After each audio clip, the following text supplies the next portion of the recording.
a decaying mansion, a single flickering candle, and a portrait that seems to breathe. Just setting the stage here, and already I'm hooked. You and Edgar Allan Poe. Sounds like a match made in, well, maybe not heaven, given the subject matter. Right, but that's the brilliance of it. He knows how to draw you in with that gothic atmosphere, those unsettling questions about what's real and what's not. And the oval portrait, that's a prime example. Absolutely. So for this deep dive, we're going deep into the oval portrait. Buckle up, because things are about to get creepy. Oh, absolutely. We're talking obsession, art, imitating life, or should I say consuming it. And that ending still sends chills down my spine. Okay, but let's back up for a sec. We start with our narrator, injured, seeking shelter in this abandoned chateau, right? Poe doesn't hold back on the descriptions either. No, he piles on the gloom, which, by the way, is brilliant. That atmosphere seeps into the story, becomes a character itself. Totally. And amidst all this decay, amidst countless other paintings, the narrator becomes fixated on this one portrait, an oval portrait, hidden in the shadows. Poe, he knew the power of a slow burn, you know? Master of suspense. That gradual reveal, the candlelight illuminating the portrait little by little. Genius. And the subject, this young woman on the cusp of womanhood.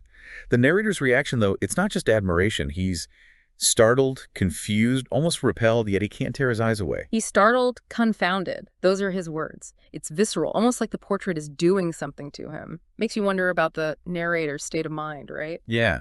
Is he reliable? Are we seeing what's really there? Or is it the atmosphere, his injuries, messing with his perception? Classic Poe. And just when you think you've got a handle on things, he throws in this curveball, the manuscript that tells the story behind the portrait. Talk about a story within a story. Yeah, and like it's in this manuscript, right? Like this whole other story unfolds, Yeah. you know? And that's where it gets really good. It's like, bam, we meet the artist, and this guy, he's consumed by his art. I mean, seriously obsessed. And then there's his wife. Young, gorgeous, almost like an angel, the way Poe describes her. Total juxtaposition, right? And that's where the whole art versus life thing, that tension really kicks in. It's like he's so determined to get her beauty down on canvas that he's literally sucking the life out of her as he goes. It's true. And the imagery Poe uses, forget about it, so vivid.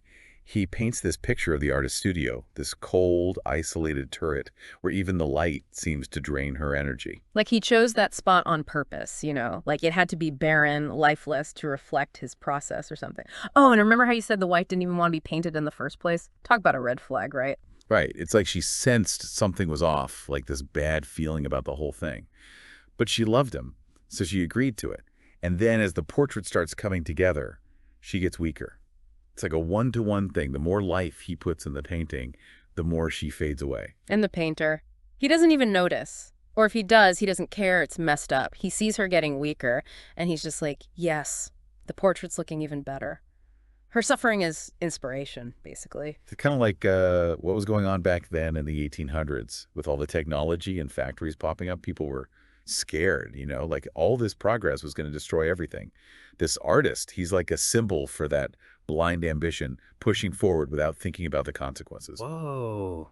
Never thought about it like that, but it makes total sense. It's bigger than just art, right? It's about the whole freaking century. But okay, back to the story itself. It all builds up to this climax, right? The portrait's almost done. The wife is on death's door. And he's so close, right, to finishing the portrait. It's like one last brushstroke. And boom, he's captured her life itself. I mean, Poe could have just said he finished the painting, but no. He had to use those words. Total gut punch, right? Like he literally stole her life to make the art. And she's just gone, a shell.